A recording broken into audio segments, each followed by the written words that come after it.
Hello दोस्तों, आज से हम लोग क्लास 10th के मैथ चैप्टर 1 से स्टार्ट करने जा रहे हैं, स्पेशली फॉर बिहार बोर्ड।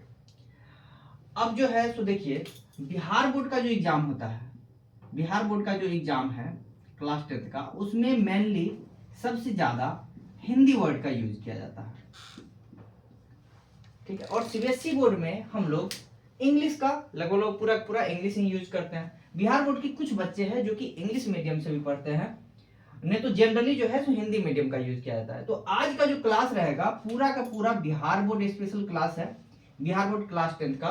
तो पूरा का पूरा हिंदी मीडियम में रहेगा और हिंदी में ही सब चीज लिखा जाएगा।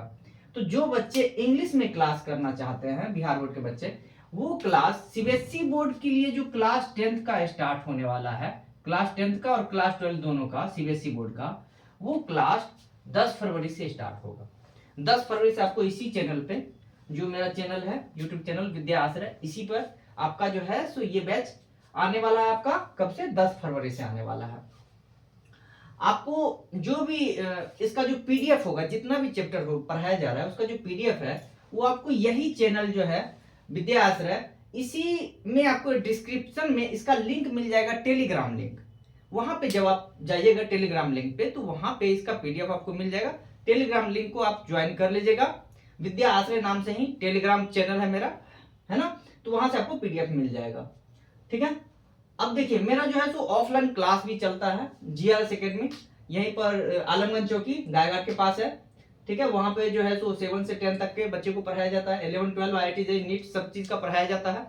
तो अगर कुछ बच्चे अगर मान लीजिए कांटेक्ट में यहाँ बगल के हैं, तो आप आके ऑफलाइन क्लास भी कर सकते हैं, या ऑनलाइन क्लास के लिए आपको यहाँ पर सारा चीज मिल जाएगा, ठीक है। तो आज से हम लोग जो है चैप्टर 1 का स्टार्ट करने जा रहे हैं। चैप्टर 1 जो बिहार बोर्ड का है,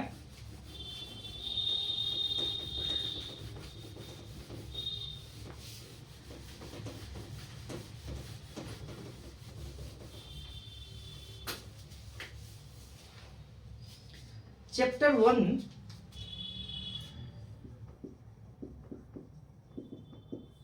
इसका नाम है रियल नंबर,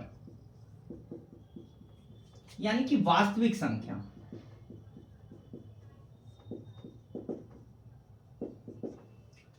तो सबसे पहले हम लोग जानेंगे संख्या के बारे में।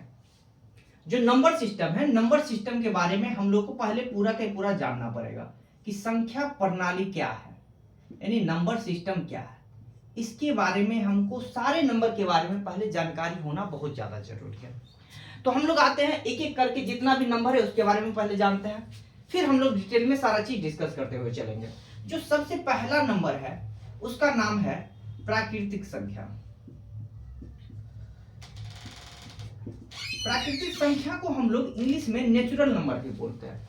नेचुरल नंबर उस नंबर को बोला जाता है, जैसे कोई भी काउंटिंग का जो नंबर है, यानी गिनती की जो संख्या है, गिनती की जो संख्या है, गिनती की संख्या।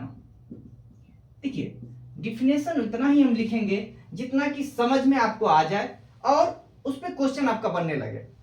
हमको क्योंकि मैथ में डिफिनेशन पूछा नहीं जाता है, आपको बस आपको मालूम होना चाहिए कि प्राकृतिक की संख्या किसको बोलते हैं, जो गिनती की संख्या हो। अगर अपने सब चाहे तो बना के लिख सकते हैं कि जो भी गिनती की संख्या होती है उसको प्राकृतिक संख्या बोलते हैं। हमको लेकिन याद क्या रखना है कि गिनती की जो भी संख्या होती है, जो काउंटिंग नंबर्स होते हैं, उसको हम लोग बोलते हैं नेचुरल नंबर, यानी कि प्राकृतिक की संख्या बोलते हैं। जैसे इसको डिनोट किया जाता है, डिनोट करने का तरीका है कैपिटल एन।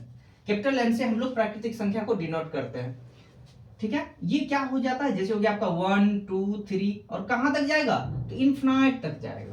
तो इस नंबर को हम लोग बोलते हैं प्राकृतिक संख्या, यानी गिनती की संख्या जो होती है उसको हम लोग बोलते हैं प्राकृतिक संख्या, ठीक है। दूसरा नंबर जो आता है वो आपका आता है होल नंबर, यानी कि पूर्ण संख्या। पूर्ण संख्या क्या होती है, तो जब गिनती की संख्या में, जब गिनती की संख्या में, गिनती की संख्या में जब हम लोग जीरो को इंक्लूड कर देते हैं, जीरो भी जब उसमें शामिल कर देते हैं, सम्मिलित कर देते हैं, तो उस संख्या को हम लोग बोलते हैं पूर्ण संख्या। जब जीरो सम्मिलित कर दिया जाए गिनती की संख्या में तो उसको बोलते हैं पूर्ण संख्या, यानी कि होल नंबर। और होल नंबर इसको जो है हम लोग डिनोट करते हैं डब्ल्यू से। होल नंबर होता है तो होल का जो फर्स्ट लेटर होता है डब्ल्यू, तो इसीलिए हम लोग इसको डब्ल्यू से डिनोट करते हैं। प्राकृतिक संख्या नेचुरल नंबर का फर्स्ट लेटर होता है एन, इसलिए हम लोग n से इसको डिनोट करते हैं। होल नंबर क्या हो जाता है आपका, 0 से स्टार्ट होगा, 0 1 2 3 4 और इनफिनिट तक जाएगा ये भी। तो ये हो गया आपका होल नंबर, ये हो गया प्राकृतिक संख्या। तीसरा जो सबसे इंपॉर्टेंट नंबर है मेरा वो है इंटीजर, जिसको हिंदी में हम लोग बोलते हैं पूर्णांक। पूर्णांक संख्या बोलते हैं, ठीक है। पूर्णांक संख्या क्या होता है, जब गिनती की संख्या का पॉजिटिव और निगेटिव और साथ में जीरो, यानी कि हम लोग बोल सकते हैं कि all counting numbers and their negatives, यानी कि गिनती की संख्या और उसका ऋणात्मक भी, यानी कि जैसे हो गया 0 है और गिनती की संख्या क्या था 1 2 3 4 ये हो गया। इसी तरह और इसका निगेटिव भी हम लोग जब ले लेते हैं, यानी -1 -2 -3 इन्फिनाइट तक, माइनस इन्फिनाइट से लेकर प्लस इन्फिनाइट तक, ठीक है। यानी गिनती की संख्या, उसका निगेटिव और जीरो, ये जब साथ में हम लोग लेते हैं तो इसको हम लोग बोलते हैं पूर्णांक। इसको डिनोट हम लोग दो तरीका से करते हैं, एक तो आई से करते हैं, क्योंकि इंटीजर बोला जाता है इसलिए आई से करते हैं, और एक और होता है जेड। तो ये दो तरीका से इसको डिनोट किया जाता है। पहला था नेचुरल नंबर, दूसरा होल नंबर, तीसरा हो गया इंटीजर, यानी कि प्राकृतिक की संख्या, पूर्ण संख्या और पूर्णांक। ये तीनों चीज हम लोग बता दिया। अब देखिए इसमें 3 कैटेगराइज किया जाता है, ये चीज आपको ध्यान रखना होगा। पहला, ये जो 1 से लेकर इनफिनिट तक जो जा रहा है इसको हम लोग बोलते हैं पॉजिटिव इंटीजर, यानी कि धनात्मक पूर्णांक। धनात्मक पूर्णांक इसको बोलते हैं। और जीरो ना ही धनात्मक पूर्णांक होता है और ना ही ऋणात्मक पूर्णांक होता है। अब हम लोग आते हैं, ये जो है इसको बोलते हैं निगेटिव इंटीजर, यानी इसको हिंदी में बोलते हैं ऋणात्मक पूर्णांक। ऋणात्मक पूर्णांक बोलते हैं इसको, ठीक है। तो ये हो गया आपका पूर्णांक के बारे में, यानी कि ऋणात्मक पूर्णांक हो गया, ये हो गया धनात्मक पूर्णांक। जीरो ना ही ऋणात्मक है ना धनात्मक, दोनों में से कोई भी नहीं होता है। तो हम लोग याद रखेंगे प्राकृतिक संख्या क्या होगी, जो भी गिनती का संख्या है 1 से लेकर इनफिनिट तक, उसको हम लोग बोलेंगे प्राकृतिक संख्या। अगर पूर्ण संख्या पूछा जाए तो गिनती की संख्या में जब हम जीरो को सम्मिलित कर देते हैं तो वो हो गया अपना पूर्ण संख्या। पूर्णांक संख्या जब गिनती की संख्या, उसका नेगेटिव और उसमें जीरो को जब हम लोग इंक्लूड कर देते हैं तो ये मेरा हो गया पूर्णांक संख्या हो गया, ठीक है। अब हम लोग बात करते हैं फ्रैक्शन। हम लोग अब बात करेंगे फ्रैक्शन के बारे में बात करेंगे, यानी कि चौथा हो गया आपका भिन्न या फ्रैक्शन। फ्रैक्शन भिन्न किसको बोलते हैं, जब किसी चीज को भी हम लोग जो है सो PYQ के रूप में जनरली लिख देते हैं, ठीक है। तो इसको हम लोग क्या बोल सकते हैं, भिन्न बोल सकते हैं, ठीक है। किसी जैसे हो गया 3/4 हो गया, 5/7 हो गया, ये सबको हम लोग क्या बोल सकते हैं, भिन्न बोल सकते हैं, ठीक है।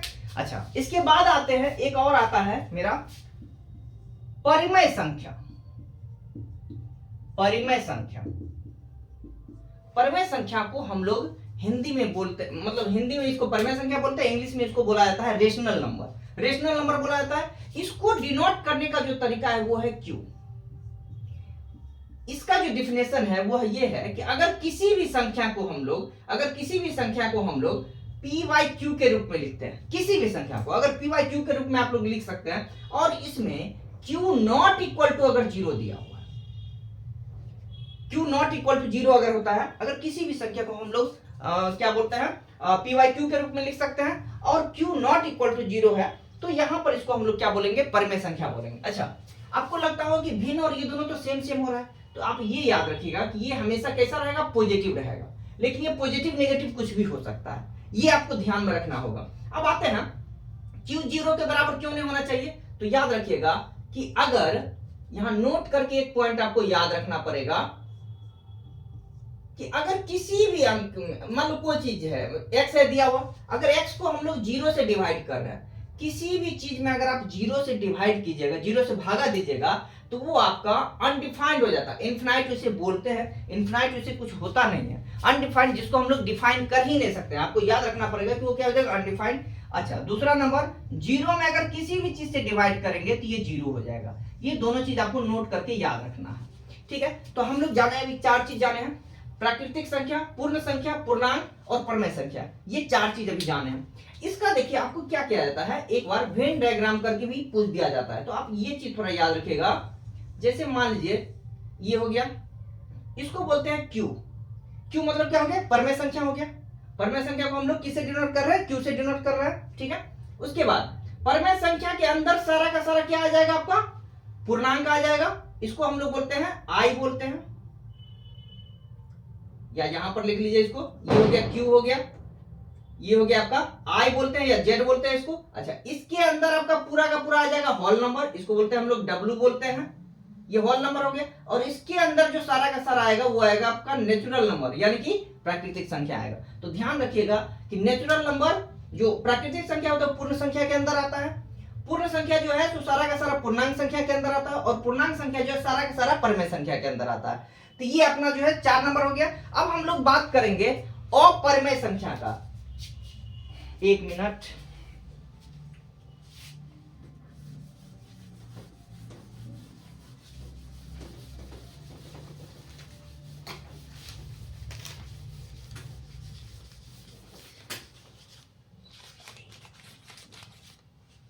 अब देखिए, अगर मान लीजिए हम आपको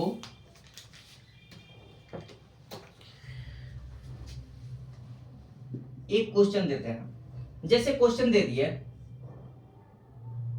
-2, ठीक है, यानी -2 के बारे में पूछे कि आप बताइए, या मान लीजिए -2 दे दिए, 1 दे दिए, 5 दे दिए, ठीक है, 1 दे दिए, 0 दे दिए, और 1 दे दिए 3/7 दे दिए, और यहाँ पर ये सेक्टर को ए मान लिए हम लोग, इसको मान लिए बी, और इधर हम लोग लिख दिए ये फर्स्ट है, सेकंड है, थर्ड है, फोर्थ है। यहां पे हम लोग लिख दिए इधर ए बी सी डी, इधर लिख दिया हम लोग प्राकृतिक संख्या, यहां पर लिख दिया पूर्ण संख्या, एक लिख दिए पूर्णांक, और एक लिख दिए परमेय संख्या। अगर हमको चारों को मैच करना है, अब आपको बताना है इस चारों में से इसमें क्या क्या हो सकता है। अब जैसे प्राकृतिक संख्या है, प्राकृतिक संख्या इस चारों में से बताइए क्या क्या हो सकता है। तो अगर ध्यान से हम लोग देखते हैं तो प्राकृतिक संख्या इसमें से अगर देखा जाए तो -2 नहीं होगा, क्योंकि निगेटिव होता ही नहीं प्राकृतिक संख्या में। +5 हो सकता है, 0 नहीं होगा, 3/7 नहीं होगा। तो इसमें से केवल 5 जो है तो क्या आ जाएगा, प्राकृतिक संख्या आ जाएगा। पूर्ण संख्या अगर बोला जाए इसमें से कौन कौन सा पूर्ण संख्या हो सकता है, तो देखिए -2 फिर नेगेटिव आ गया तो वो तो नहीं होगा, 5 हो सकता है, 0 हो सकता है, 3/7 नहीं होगा। तो यहां पर हम लोग बोल सकते हैं कि पूर्ण संख्या में 0 आ सकता है और 5 आ सकता है, आपको मैचिंग के लिए दिया जा सकता है, ठीक है। पूर्णांक का अगर हम लोग बात करेंगे, पूर्णांक -2, देखिए पूर्णांक में माइनस भी आता है और प्लस वाला दोनों आता है। तो पूर्णांक में -2 आएगा, 0 आएगा, 5 आएगा, लेकिन 3/7 नहीं आएगा। पूर्णांक में कभी भी क्या बोलता है, फ्रैक्शन का कोई वैल्यू नहीं आ सकता है, ठीक है। अच्छा, नेक्स्ट आते हैं हम लोग परमेय संख्या। तो परमेय संख्या में ये सारा आ जाएगा, -2 भी आएगा, 5 भी आएगा, 0 भी आएगा, और 3/7 भी आएगा, ये सारा का सारा हो जाएगा। तो ये चीज आप लोग को ध्यान में एकदम कंसेप्ट पूरा क्लियर करके रखना पड़ेगा कि परमेय संख्या किसको बोलते हैं, प्राकृतिक संख्या किसको बोलते हैं, पूर्ण संख्या किसको बोलते हैं, पूर्णांक किसको बोलते हैं। तो ये सब चीज अगर आपको याद रहेगा तो आप आराम से इसको मैचिंग कर सकते हैं, कोई तरह का दिक्कत इसमें नहीं होगा। अब हम लोग आगे बढ़ते हैं, एक देख लेते हैं अपरिमेय संख्या किसको बोलते हैं। अपरिमेय संख्या, अपरिमेय संख्या, अपरिमेय संख्या हम लोग बोलते हैं इरेशनल नंबर को, इरेशनल नंबर, इसको हम लोग डिनोट करते हैं क्यू डैश से, इसको हम लोग डिनोट करते हैं क्यू डैश से। दोस्तों यहां से जो आपका जो है अपरिमेय संख्या से क्वेश्चन लगभग एक आता ही आता है प्रूव करने के लिए, ठीक है, उसको हम क्वेश्चन अलग से बताएंगे। अभी फिलहाल जो है हम ये बताएंगे कि अपरिमेय संख्या होता क्या है। अभी हम सब नंबर के बारे में पहले थोड़ा डिस्कस कर रहे हैं, इसके बाद हम लोग क्वेश्चन पे आएंगे, एक एक करके सारा क्वेश्चन हम लोग बताएंगे, ठीक है। तो अपरिमेय संख्या बहुत इंपॉर्टेंट है, थोड़ा ध्यान रखना है आपको। अपरिमेय संख्या उसको हम लोग बोलते हैं जिसको हम लोग p/q के रूप में नहीं लिख सकते, p/q के रूप में नहीं लिख सकते हैं, नहीं लिख सकते हैं, तो उसको हम लोग क्या बोलते हैं, अपरिमेय संख्या बोलते हैं। यानी कि जैसे इसका एग्जांपल के तौर पे हम दे रहे हैं आपको, जैसे हो गया √2, √3। अगर √4 का हम बात करें तो ये परिमेय संख्या हो जाएगा, ये अपरिमेय संख्या नहीं होगा, क्योंकि √4 का वैल्यू क्या होता है, 2 होता है, और 2 हो गया एक परिमेय संख्या होता है। तो जिसका रूट आपका नहीं निकल सके, जो परफेक्ट स्क्वायर रूट नहीं है, जिसका वर्गमूल पूरा का पूरा नहीं निकल सके, उसको हम लोग बोलते हैं अपरिमेय संख्या बोलते हैं। ये चीज थोड़ा ध्यान रखना होगा। चलिए, तो ये तो समझ में आ गया कि जिसका भी स्क्वायर रूट या क्यूब रूट पूरा पूरा नहीं निकले वो मेरा कहलाएगा अपरिमेय संख्या, यानी कि इरेशनल नंबर। लेकिन एक चीज और आप याद रखिएगा, दो जो नंबर है, जैसे एक है पाई और एक है ई, एक्सपोनेंशियल टर्म। पाई का वैल्यू वैसे हम लोग 3.14 लेते हैं, 1418 ऐसे करके बढ़ते जाता है। ये कभी भी श्योर वैल्यू नहीं होता है 3.14, हमेशा याद रखिएगा। तो पाई क्या है, एक तरह का अपरिमेय संख्या, हमेशा याद रखिएगा। जनरली बच्चा बोल देता है कि नहीं पाई जो है तो परिमेय संख्या हो जाएगा, क्योंकि हम एक क्वेश्चन अभी आपको देंगे, आपको बताना होगा। अच्छा, ई जो है, ई का वैल्यू 2.71 डैश डैश डैश, ये भी जाते रहता है, इसी तरह से कोई नंबर हो जाता है। तो एक्सपोनेंशियल टर्म ई और पाई दोनों का दोनों क्या है, अपरिमेय संख्या। दोस्तों एक क्वेश्चन मैं आपको दे रहा हूं, आपको बताना है। जैसे अगर हम लिख दिए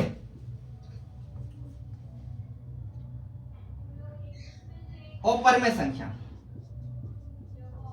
अपरिमेय संख्या, आपको इसमें से अपरिमेय संख्या चूज करना है। एक लिखा हुआ है पाई, एक लिखा हुआ है 22/7 और एक लिखा हुआ है 3.14। आपको बताना है कि इसमें से अपरिमेय संख्या कौन है। ठीक है, अपरिमेय संख्या कौन है। देखिए होता क्या है, बच्चा जो कंफ्यूज कर जाता है, अभी तक जो कंसेप्ट जो बताया जाता है बच्चों को, ये बताया जाता है कि पाई का वैल्यू होता है 22/7, ठीक है, और पाई का वैल्यू होता है 3.14। ठीक है, हम लोग यूज भी करते हैं इस चीज को। हम लोग जो पढ़ेंगे सर्कल का चैप्टर यानी वृत्त का चैप्टर, तो उसमें हम लोग खासकर इसका यूज बहुत ज्यादा करते हैं कि पाई का वैल्यू 22/7 होता है या 3.14 होता है। लेकिन ये बात पूरा का पूरा सही नहीं है। पाई का वैल्यू हम लोग जो है तो यूज करने के लिए करते हैं, क्योंकि एग्जैक्ट वैल्यू हमको नहीं पता है, तो अप्रोक्सीमेट वैल्यू लेके हम लोग चलते हैं। जैसे 1.992 अगर है तो इसको जनरली हम लोग कैलकुलेशन इजी करने के लिए 2 लेके चलते हैं। ठीक है, उसी तरह से पाई का वैल्यू एग्जैक्टली 3.14 होता नहीं है, 3.1418 समथिंग समथिंग बहुत बड़ा डिजिट होता है पाई का। ठीक है, और इसको जब करते हैं हम लोग डिवाइड 22/7 को, तो ये भी अप्रोक्सीमेटली 3.14 के अप्रोक्स आता है। इसीलिए हम लोग पाई का वैल्यू इसको लेके चलते हैं। लेकिन अगर आपको क्वेश्चन ये आ गया कि इसमें से अपरिमेय संख्या कौन है, तो अपरिमेय संख्या केवल ये है, ध्यान रखिएगा, केवल पाई है अपरिमेय संख्या। अगर 22/7 पूछा जाए या 3.14 पूछा जाए, तो ये दोनों का दोनों आपका परिमेय संख्या होगा। ये बात याद रखना है आप लोग को।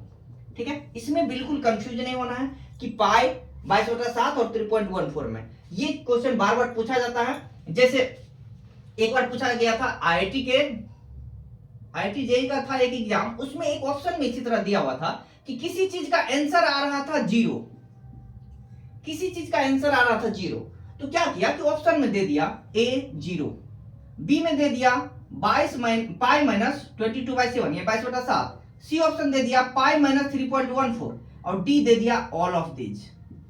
बच्चा जानते हैं, बच्चा कंफ्यूज हो गया। बच्चा को लगा जब 0 मेरा आंसर इसका आ रहा है तो ए तो होगा ही होगा, बी में क्या है पाई -22/7, तो पाई का वैल्यू बच्चा लोग जानता है कि 22/7 होता है, तो 22/7 -22/7 क्या हो गया 0, ये मान लिया। इसका पाई का वैल्यू 3.14 भी बच्चा जानता है, तो क्या किया 3.14 -3.14 0, और बच्चा जानते हैं इसको मार दिया आंसर और पूरा का पूरा उसका नंबर कट गया, जो कि ये बिल्कुल गलत हो जाएगा, ये होगा ही नहीं। आंसर इसका कौन सा होगा, ए हो जाएगा, केवल 0, ये ना ही 0, ये भी नहीं होगा, ये भी नहीं होगा, ये भी नहीं होगा, ये तीनों नहीं होगा। तो इस चीज को हम लोग ध्यान में रखेंगे कि ये जो है गलती हम लोगों से कभी ना हो पाए, इतना ध्यान में रखना है आप लोग को। चलिए ठीक है, आगे हम लोग देखते हैं।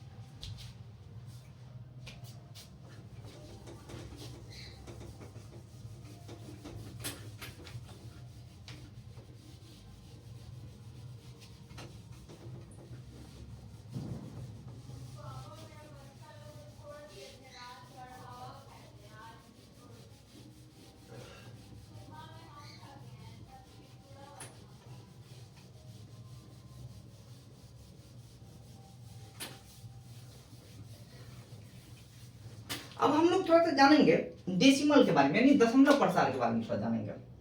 दशमलव प्रसार यानी डेसिमल के बारे में हम लोग जानेंगे कि ये क्या होता है। देखिए, डेसिमल दो तरह का होता है, एक होता है टर्मिनेटिंग और एक होता है नॉन टर्मिनेटिंग, यानी कि टर्मिनेटिंग को हम लोग बोलते हैं शांत दशमलव प्रसार, और नॉन टर्मिनेटिंग को हम लोग बोलते हैं अशांत दशमलव प्रसार। ठीक है, टर्मिनेटिंग को शांत और नॉन टर्मिनेटिंग को हम लोग क्या बोलते हैं, अशांत बोलते हैं। तो आप लोग को एक चीज और याद रखना होगा कि जो परिमेय संख्या होती है, परिमेय संख्या, पहले हम शांत बताया था, तो शांत क्या होता है। जैसे मान लीजिए एग्जाम्पल के तौर पे हम आपको दिए 25 बाय मान लीजिए है 4। ठीक है, तो 25/4 को जब आप डिवाइड कीजिएगा क्या आएगा, 6.25 आ गया। देखिए अब इसके बाद इसका कुछ नहीं आएगा। शांत दशमलव प्रसार उसको बोलते हैं जहां का हमको इंड पता हो, लास्ट डिजिट जब हमको पता चल जाए तो उसको हम लोग बोलेंगे शांत दशमलव प्रसार। लेकिन अशांत हम लोग उसको बोलते हैं, यानी कि जैसे आप बोल सकते हैं कि किसी भी इंसान को अगर चैन मिल जाए कि हो गया, हाँ ठीक है मेरा ये काम अब पूरा हो गया, अब इसके बाद हमको काम नहीं करना है, तो वो शांत हो जाता है। उसी तरह जब हो गया 6.25 आ गया तो ये समझ में आ गया कि हाँ डिवीजन मेरा खत्म हो गया है, ये शांत हो गया। अशांत जिसको मान लीजिए पता ही नहीं कि हमको कितना काम करना है, काम किए जा रहा है, पूरा परेशान होते जा रहा है, तो उसको बोलते हैं अशांत। तो यहां पर जैसे मान लीजिए 8 को अगर 3 से आप डिवाइड कीजिए तो देखिए क्या आ जाएगा 2. ठीक है, 2.666 आप करते चले जाइए और इसका कभी ये कटेगा ही नहीं। ठीक है, कितना तक आप करते रहिए कटेगा ही नहीं। तो जिसका अंतिम डिजिट अगर जिसका पता नहीं हो कि लास्ट में कहां तक मेरा आते जा रहा है, ठीक है, तो सॉरी ये चीज जो है ये भी आपका आ जाएगा शांत में ही आ जाएगा। क्योंकि देखिए इसका भी अंतिम चीज हमको पता है कि लास्ट में क्या आएगा 6 आएगा, इसका भी लास्ट में आ रहा है 6 आ रहा है, तो ये भी हो जाएगा आपका शांत ही हो जाएगा। अशांत जैसे ये हो गया आपका 2.141672 समथिंग समथिंग, देखिए इसका हमको नहीं पता है कि क्या होगा, इसका भी आ गया, जैसे जिसका आ जाए, जिसका लास्ट का डिजिट हमको पता चल जाए। क्योंकि देखिए 2.6666 आ रहा है तो हमको पता चल रहा है कि 666 आ रहा है और लास्ट में भी 6 आएगा, पता चल रहा है। पता अगर चल रहा है, इसका भी देखिए लास्ट में पता चल गया 5, ये जाएगा बहुत लंबा, लेकिन लास्ट में भी क्या रहेगा 6 रहेगा, तो हमको पता चल गया। जिसका पता चल जाए वो क्या रहेगा, शांत दशमलव रहेगा। जिसका पता चल गया वो शांत दशमलव रहेगा। लेकिन जिसका पता नहीं हो, जैसे यहां पर हम लिख दिए 2.141672 अब इसका आप निकाल ही नहीं सकते, आपको पता ही नहीं चलेगा इसके बाद क्या आने वाला है। इसमें देखिए 6 के बाद फिर क्या आएगा 6 आएगा, आपको पता चल गया। तो कोई भी चीज जिसमें हमको पता रहे कि इसके आगे क्या आने वाला है या लास्ट में क्या आने वाला है तो उसको शांत बोलेंगे, जिसमें नहीं पता रहे उसको अशांत बोलेंगे। जैसे यहां पर आते हैं √2 √3, इस तरह से रूट का भी कोई भी वैल्यू, जैसे √2 निकाले तो 1.414 हम लोग बोलते हैं, लेकिन इसके बाद भी बहुत सारा चीज आता है जो कि हमको नहीं पता है ना, इसको आप निकालते रह जाइएगा लेकिन इसको पता नहीं चलेगा, तो इसको हम लोग बोलते हैं आसान। अच्छा अब क्वेश्चन आता है, इसको नोट करके आप बढ़िया से याद कर लीजिएगा कि परमेय संख्या कैसा होता है और अपरमेय संख्या कैसा होता है। ध्यान रखिएगा कि परमेय जो होता है उसमें शांत प्लस अशांत दोनों होता है, ठीक है, और अपरमेय संख्या केवल अशांत दशमलव होता है। ये चीज आपको याद रखना पड़ेगा। परमेय संख्या में शांत अशांत दोनों होता है और अपरमेय संख्या में आपका क्या होता है, केवल अशांत होता है। इस चीज को आपको ध्यान में रखना है, ठीक है। आगे हम लोग आते हैं, अब हम लोग जो पढ़ेंगे वो पढ़ेंगे वास्तविक संख्या।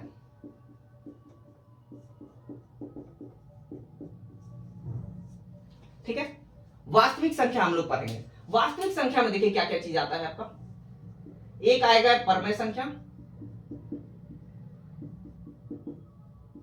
और एक आएगा अपरमेय संख्या, ठीक है, एक आएगा परमेय संख्या, एक आ जाएगा अपरमेय संख्या।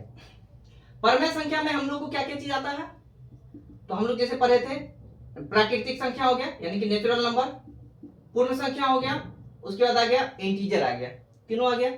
अपरमेय संख्या में हम लोग जनरली चीज जो देखते हैं यानी कि जैसे √2 √3 ये सब तरह का चीज जो आ रहा है इसको हम लोग बोलते हैं। तो वास्तविक संख्या में याद रखिएगा कि परमेय और अपरमेय दोनों का जो सम होता है उसको हम लोग क्या बोलते हैं, वास्तविक संख्या बोलते हैं। इंटीजर में फिर हम लोग पढ़े थे कि धनात्मक होता है और ऋणात्मक होता है, ठीक है, धनात्मक होता है और ऋणात्मक होता है, ठीक है, ये चीज आप लोग याद रखिएगा, ठीक है।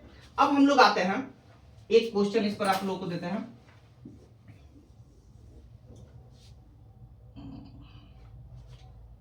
जैसे मान लीजिए आपको अगर निकालना है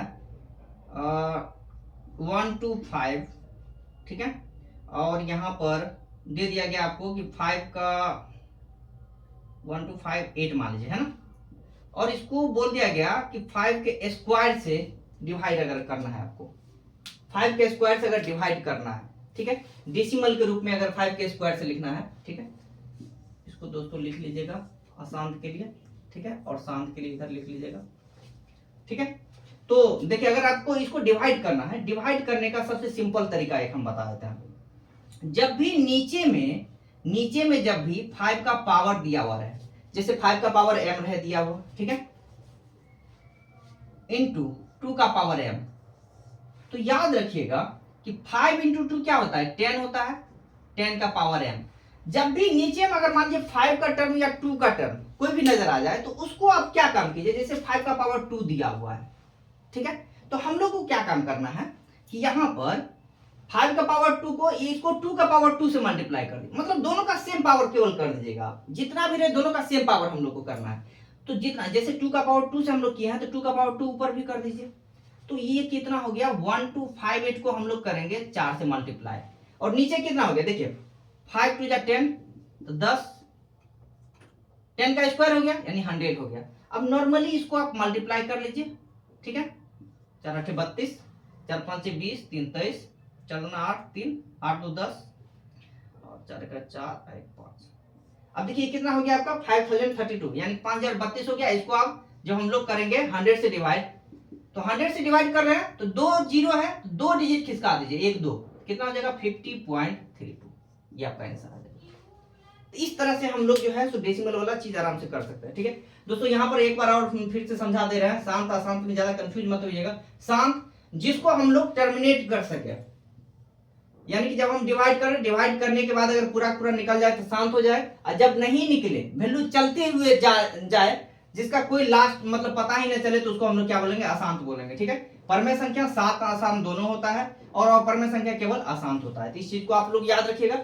आगे हम लोग थोड़ा सा चलते हैं, कुछ अब थोड़ा सा इसमें जो इंटरेस्टिंग चीज है, एलसीएम और एचसीएफ के बारे में थोड़ा सा हम लोग जान लेते हैं। एलसीएम एचसीएफ के बारे में थोड़ा सा अच्छा से हम लोग जान लेंगे।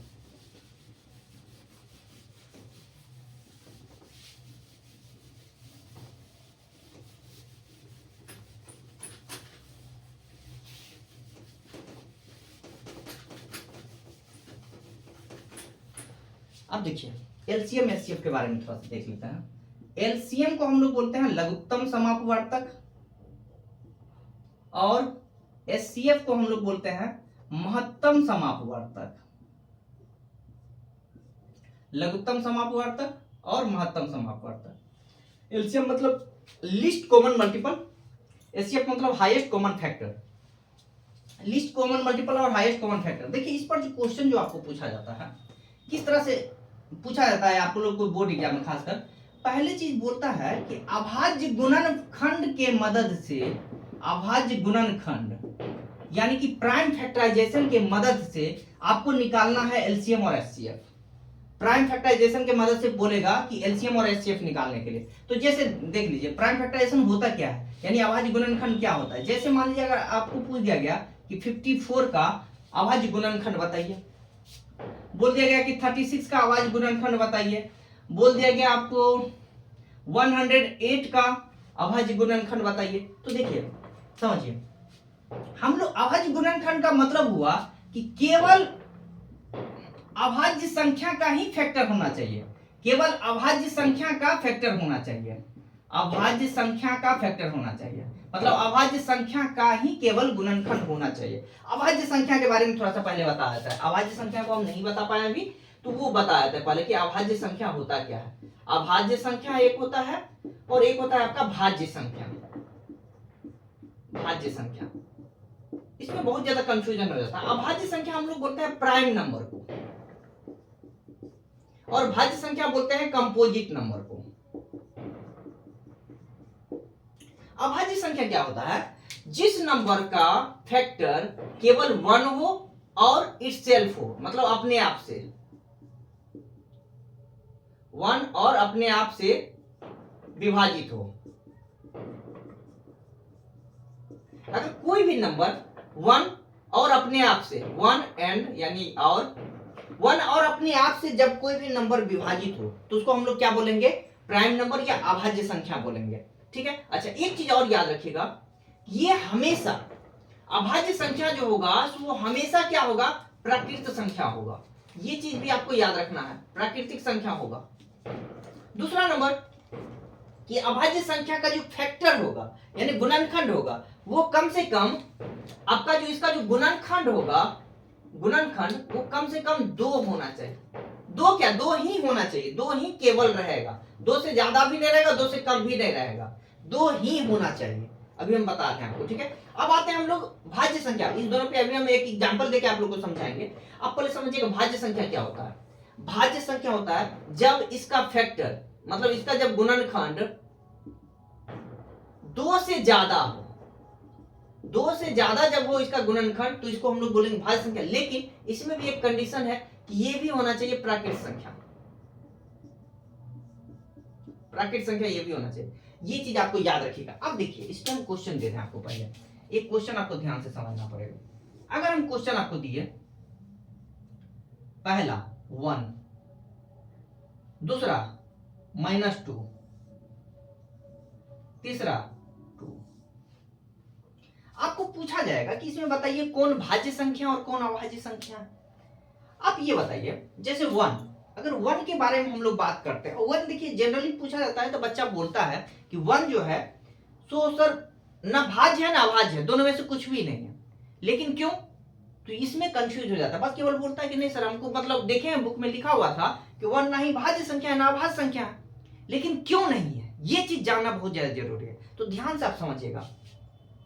1 के बारे में अगर बात करेंगे तो ये 1 से डिविजिबल है, मतलब 1 से भागा लगेगा और अपने आप से भी डिविजिबल है। लेकिन अगर प्राकृतिक संख्या का बात करें तो वो भी ये है।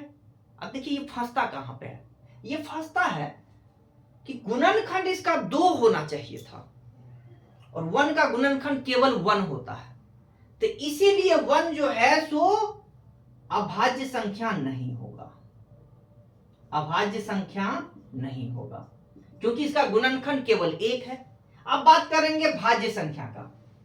भाज्य संख्या में बोला है कि गुणनखंड 2 से ज्यादा होना चाहिए। 2 से ज्यादा गुणनखंड है, नहीं है। प्राकृतिक संख्या तो है लेकिन 2 से ज्यादा गुणनखंड, इसीलिए ये भाज्य संख्या भी नहीं है। तो रीजन यही है कि 1 जो है ना ही आपका अभाज्य संख्या है और ना ही भाज्य संख्या है। तो इस चीज को आपको ध्यान में रखना है, कंफ्यूजन में रहता है बच्चा। अब आते हैं हम लोग 2 के बारे में। 2 का अगर देखते हैं तो 2 में देखिए इसका फैक्टर क्या क्या होगा, एक 1 होगा एक 2 होगा। ये एक 1 से डिविजिबल होगा, 1 से डिवाइड हो जाएगा ये, और 2 से डिविजिबल होगा। तो ये दोनों नंबर से डिविजिबल होगा। तो अब हम लोग बात करते हैं क्या ये अभाज्य संख्या है। तो देखिए अभाज्य संख्या के लिए कंडीशन क्या है कि 1 और अपने आप से विभाजित होना चाहिए। तो ये 1 से भी विभाजित हो रहा है और अपने आप 2 से भी विभाजित हो रहा है, और 2 ही गुणनखंड होने चाहिए, 2 ही गुणनखंड है। प्राकृतिक संख्या होनी चाहिए, प्राकृतिक संख्या है, तो ये आपका अभाज्य संख्या होगा, अभाज्य संख्या होगा। ठीक है। देखते हैं भाज्य संख्या है कि नहीं। तो देखिए 1 और 2 है, बोल रहा है कि गुणनखंड 2 से ज्यादा होना चाहिए। अब गुणनखंड अपने पास कितना आ रहा है, केवल 2 आ रहा है, इसीलिए आपका भाज्य संख्या नहीं है, भाज्य संख्या नहीं है। अब आते हैं हम लोग -2 में। इसमें बच्चा बहुत हद तक फंस जाता है। अब ध्यान से समझिएगा। अगर हम बात करते हैं कि ये भाज्य संख्या है या अभाज्य संख्या, ठीक है, तो आप ध्यान से देखिए कि इसका जो फैक्टर होगा मतलब ये किससे किससे डिविजिबल होगा, तो 1 से भी होगा, 2 से तो होगा ही होगा, -1 से भी होगा और -2 से भी होगा। अब बताइए क्या ये भाज्य संख्या है, तो नहीं है। भाज्य संख्या भी नहीं है और अभाज्य भी नहीं है। क्यों नहीं है, अभाज्य नहीं है इसीलिए क्योंकि 2 से ज्यादा गुणनखंड है इसमें, तो अभाज्य तो ऐसे भी नहीं हुआ, वो तो ऐसे ही खत्म हो गया कि अभाज्य नहीं है, अभाज्य नहीं है, ये अभाज्य नहीं है। भाज्य क्यों नहीं है, क्योंकि 2 से ज्यादा गुणनखंड तो है इसमें। अभाज्य क्यों नहीं है, तो ये प्राकृतिक संख्या नहीं है। प्राकृतिक संख्या हम लोग किसको बोलते हैं, जो पॉजिटिव नंबर रहे सारा का सारा, यानी 1 2 3 4 5 इस तरह का नंबर जब हो तब उसको हम लोग बोलते हैं कि वो प्राकृतिक संख्या है। और ये प्राकृतिक संख्या नहीं है इसीलिए ये भाज्य भी संख्या नहीं है। तो इस तरह से आप अभाज्य और अभाज्य भाज्य को हमको लगता है कि आप लोग पूरा डिटेल में समझ गए होंगे। ध्यान रखिएगा, ये तीनों पॉइंट एकदम बढ़िया से लिख दीजिए, किसी बुक में आपको इस तरह से नहीं लिखा हुआ नजर आएगा। इसको बढ़िया ढंग से लिख के आप बढ़िया से रिवीजन कर लीजिएगा, तो अभाज्य भाज्य में आपको कभी भी दिक्कत नहीं होगा। अब हम लोग आते हैं एलसीएम और एचसीएफ पर। देखिए एलसीएम और एचसीएफ के निकालने के लिए जो हम बताए, पहला नंबर हमको होना चाहिए अभाज्य गुणनखंड। अभाज्य गुणनखंड जैसे मान लीजिए आपको जो यहाँ पर 54 दिया हुआ है, 54 का अगर अभाज्य गुणनखंड हम लोग निकालेंगे तो सब अभाज्य नंबर से केवल डिवाइड कीजिएगा, कितना बड़ा भी डिजिट से आप डिवाइड कीजिए कोई दिक्कत नहीं, लेकिन होना चाहिए वो अभाज्य नंबर। ये चीज ध्यान रखेगा कि अभाज्य संख्या होना चाहिए। तो जैसे पहला हम लोग 2 से देखते हैं डिवाइड करके, इसको कितना हो रहा है 27 बार में, 3 से करते हैं तो 9 बार में, फिर 3 से करते हैं तो 3 बार में, फिर 3 से करते हैं तो 1 बार में। यानी देखिए ये ध्यान से 2 कितना है 1 टाइम्स है, 3 कितना है 3 टाइम, यानी 2 का पावर 1 और 3 का पावर 3, ये हो गया 54 का अभाज्य गुणनखंड। अगर हम लोग आते हैं 36 के बारे में देखते हैं, 36 तो इसको देखते हैं तो 2 से लगा है तो 18 बार में, फिर 2 से लगा है तो 9 बार में, 3 से लगा है 3 बार में, और फिर 3 से लगा है 1 बार में। अगर इसका देखते हैं 36 का देखते हैं हम लोग तो कितना आ रहा है 2 का पावर 2 है और 3 का पावर भी 2 है। अब हम लोग जो बात कर रहे हैं 108 का, देखिए 108 के बारे में देखेंगे तो 2 से 54 बार में, फिर 2 से 27 बार में, 3 से 9 बार में, 3 से 3 बार में, 3 से 1 बार में। यानी 108 का जब आप देखते हैं तो क्या आता है 2 का पावर 2 लेकिन 3 का पावर 3। अब दोस्तों याद आपको रखना है, देखिए सबसे इजी तरीका हम बता दे रहे हैं, आपको ध्यान में रखना है। अभाज्य गुणनखंड तो आप निकाल लीजिएगा, निकालने के बाद अगर जब भी पूछे आपको एलसीएम क्या होता है अभाज्य गुणनखंड के द्वारा, आप क्या काम कीजिएगा कि कोई भी नंबर है, यहाँ जो प्राइम फैक्टराइजेशन जो भी चीज आ रहा है, सबसे बड़ा पावर वाले को केवल आप सेलेक्ट कर लीजिएगा। बड़ा पावर वाले को सेलेक्ट करना है, बड़ा पावर वाले को सेलेक्ट करें। एलसीएम के लिए बड़ा पावर वाले को सेलेक्ट कर लीजिए। तो देखिए तीनों में अगर मान लीजिए आपका एलसीएम तीनों का पूछा गया तो बड़ा पावर में क्या है 2 का बड़ा पावर क्या है 2, तो 2 का पावर 2 ले लीजिए इनटू 3 का बड़ा पावर पूरे में क्या है 3, 3 का पावर 3 मल्टीप्लाई कर दीजिए, 2 का पावर 2 क्या हो गया 4, 3 का पावर 3 27 यानी 108। आपका एलसीएम निकल के आ गया 108। अगर आपका पूछा जाए एचसीएफ, एचसीएफ जब भी पूछा जाए तो क्या कीजिए सबसे छोटा पावर, लेकिन ध्यान रखिएगा कि वो तीनों में होना चाहिए। पहला नंबर कि छोटा पावर होना चाहिए और सभी में उपलब्ध हो, सभी में उपलब्ध हो। अगर उपलब्ध नहीं है सभी में वो प्रेजेंट नहीं है तो उसके स्थान पर 1 लेंगे। अगर जो चीज तीनों में प्रेजेंट नहीं है तो उसके स्थान पर 1 लिया जाएगा। तो अब देखिए यहां पर ध्यान से आपके अगर एचसीएफ देखते हैं 2 क्या तीनों में प्रेजेंट है तो है, 2 तीनों में प्रेजेंट है, इसका सबसे छोटा पावर क्या है 1, तो 2 का पावर 1। 3 तीनों में प्रेजेंट है, 3 का सबसे छोटा पावर 2, तो 3 पावर 2, तो क्या हो गया 2 इंटू 9 यानी 18, इसका आपका एचसीएफ आ गया और एलसीएम कितना आ गया 108 आ गया। तो ये चीज आप लोगों के लिए हम एक क्वेश्चन यहां पर दे रहे हैं, बना के आप इसके कमेंट में आप आंसर बताइएगा। क्वेश्चन है कि फाइंड मतलब एलसीएम एंड एचसीएफ निकाले। क्वेश्चन आपका है 50 है, 35 है और 14 है, ठीक है। इसका आप एलसीएम और एचसीएफ निकाल के कमेंट में आप कर दीजिएगा, ठीक है। अब हम लोग आते हैं एक चीज और थोड़ा सा पढ़ लेते हैं कि एलसीएम एचसीएफ पर भी एक और क्वेश्चन एक टाइप का आता है, आपको उसके बारे में सर्च करते हैं। अगर स्क्रीनशॉट लेना है तो आप ले सकते हैं, नहीं तो लिख लीजिए बढ़िया से।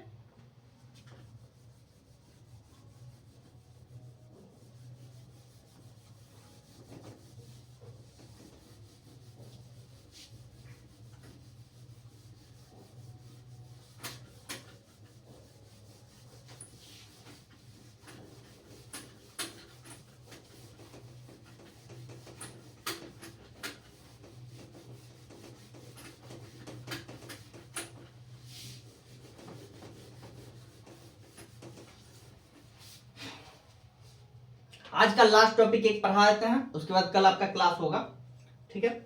तो एक टॉपिक है कि LCM into HCF equal to होता है संख्याओं का गुणनफल, संख्याओं का गुणनफल, मतलब पहली संख्या गुना दूसरी संख्या। LCM into HCF equal to क्या होता है, पहली संख्या गुना दूसरी संख्या। तो आपको इसमें क्या काम करना है कि कभी कभी क्या करेगा कि दो संख्या दे दिया, जैसे दे दिया कि एक संख्या है आपका, पहली संख्या जैसे दे दिया 35 है, दूसरी संख्या दे दिया 21 है, और बोल दिया कि इसका एचसीएफ है 7, तो पूछ देगा कि एलसीएम क्या होगा। ठीक है, इस तरह से मतलब इस चारों में से आपको कोई 3 दे देगा, एक पूछ देगा निकालने के लिए। तो आपको क्या काम करना है, चुपचाप ये फॉर्मूला यूज कर लेना है। तो यहां से देखिए एलसीएम इक्वल टू क्या हो जाएगा, पहली संख्या गुना दूसरी संख्या और डिवाइडेड बाय क्या हो जाएगा, एचसीएफ हो जाएगा। तो यहां से देखते हैं पहली संख्या कितना है, 35 गुना 21/7। तो देखिए 7 से ये कट गया, कितना बार में, 3 बार में, 35 दिया 105। तो इस तरह से हम आसानी से इस चीजों को निकाल सकते हैं। ठीक है दोस्तों, आज का क्लास यहीं पर हम खत्म कर रहे हैं। ठीक है, ये जो जितना भी चीज पढ़ाया गया है इसका पीडीएफ आपको मेरे टेलीग्राम लिंक जो है आपको इसके डिस्क्रिप्शन में रहेगा, वहां से आप ज्वाइन कर लीजिएगा, वहां पर इसका पीडीएफ आपको मिल जाएगा। ठीक है, okay, thank you very much.